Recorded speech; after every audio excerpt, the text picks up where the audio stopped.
আমরা এখন date and টাইমের সমন্বয়ে ছোট্ট একটি লেসন দেখব। আমরা বিভিন্ন ওয়েবসাইটে দেখে থাকি টুডে ইজ একটি ডেট দেয়া থাকে এবং নিচে নির্ধারিত সময়। এ ধরনের একটি প্রজেক্ট আমরা শিখে নিতে পারবো খুব সহজেই। পাশাপাশি এই লেসনটি সামনের লেসন বুঝতে আমাদেরকে সাহায্য করবে। যেহেতু ডেট অ্যান্ড টাইমের বেসিক আমরা জানি, পূর্বে আমরা ডেট এবং টাইমকে আলাদাভাবে করে দেখেছি, আমরা সেই কোডগুলো ব্যবহার করেই এই প্রজেক্টটি করব। আমরা শুরুতে একটি ভ্যারিয়েবল নিচ্ছি, variable today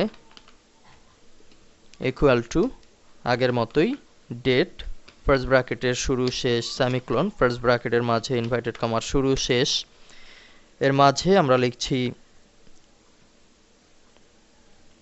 day dash month dash, বড় হাতের ইয়ার করে দিচ্ছি যাতে 2000 সহ প্রদর্শিত হয়। পরবর্তীতে আরও দুটি ভ্যারিয়েবল আমরা ব্যবহার করব টাইম দেওয়ার জন্য। আমরা এখান থেকেই আপাতত কপি করে নিচ্ছি আমাদের পূর্বের যে লেসন ছিল সেখান থেকে, পেস্ট। এখানে টাইম সেট যেটি আছে সেটি থাকবে। আমরা নিচে ইকোর জায়গায় আরেকটি ভ্যারিয়েবল করে দিচ্ছি, ভ্যারিয়েবল বিডি টাইম, যেহেতু বাংলাদেশের জন্য আলাদা টাইম হবে। নর্মালি আমরা এইচএস এর মাধ্যমে যে টাইম পেয়ে থাকি সেটি হচ্ছে জিএমটি। আপনারা জানেন যে বাংলাদেশ সাপোর্ট করে হচ্ছে জিএমটি +6। আমরা উপরে এর আগে +1 ব্যবহার করে স্যাম্পল দেখেছিলাম, এখন আমরা +6 করে দিচ্ছি। +6 করার কারণে আমাদের সামনে কিন্তু জিএমটি +6 অর্থাৎ জিএমটিতে যে সময় হবে তার সাথে 6 ঘন্টা যোগ করে সময় প্রদর্শিত হবে এবং সেটি বাংলাদেশি টাইম হিসেবে কার্যকরী হবে।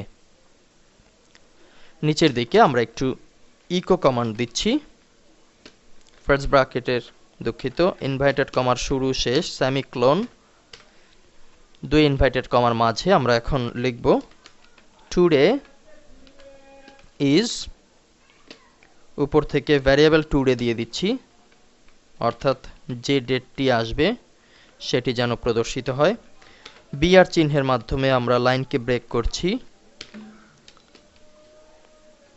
আমরা লিখছি বাংলাদেশি টাইম।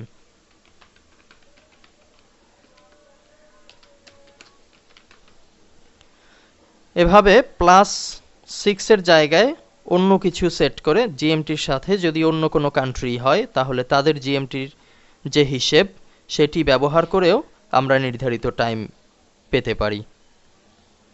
যাই হোক, আমরা এখন বাংলাদেশের পাশে বাংলাদেশি টাইম লিখে আমাদের টাইম ডিক্লেয়ার করব, ভ্যারিয়েবল বিডি টাইম, এই ভ্যারিয়েবলটি লিখতে হবে।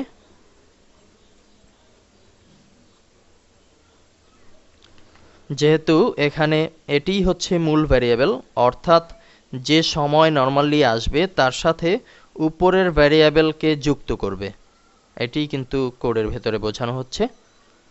ফাইলকে সেভ করছি। পরবর্তীতে ব্রাউজারকে আমরা যদি রিলোড করি পিএইচপি গুরু ফোল্ডারে নতুন একটি ফাইল দেখতে পাচ্ছি ডেট অ্যান্ড টাইম। এখানে যদি আমরা ক্লিক করি তাহলে অচিরেই আমাদের সামনে প্রদর্শিত হচ্ছে টুডে ইজ, আজকের ডেট 3 তারিখ 12 মাস 2011 এবং বাংলাদেশি টাইম এই মুহূর্তে বাংলাদেশে হচ্ছে 10টা 15। আমরা যদি এএম পিএম যোগ করে দিতে চাই সেটি কিন্তু সহজেই পারি, আমরা বিষয়টি প্রজেক্টেও দেখেছি। আমরা কিন্তু এখানে ছোট হাত কিংবা বড় হাতের একটি এ লিখে দিতে পারি।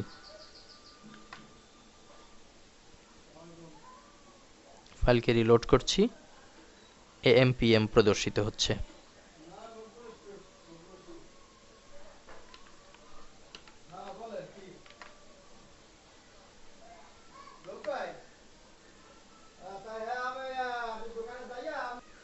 যেহেতু লেসনটি সামনের লেসন বোঝার জন্য আমাদের প্রয়োজন হবে, সে কারণেই ডেট অ্যান্ড টাইমের সমন্বয়ে পাশাপাশি ইকোর সাথে আরও কিছু বিষয় যে যুক্ত করা যায় সেটি দেখানো হয়েছে।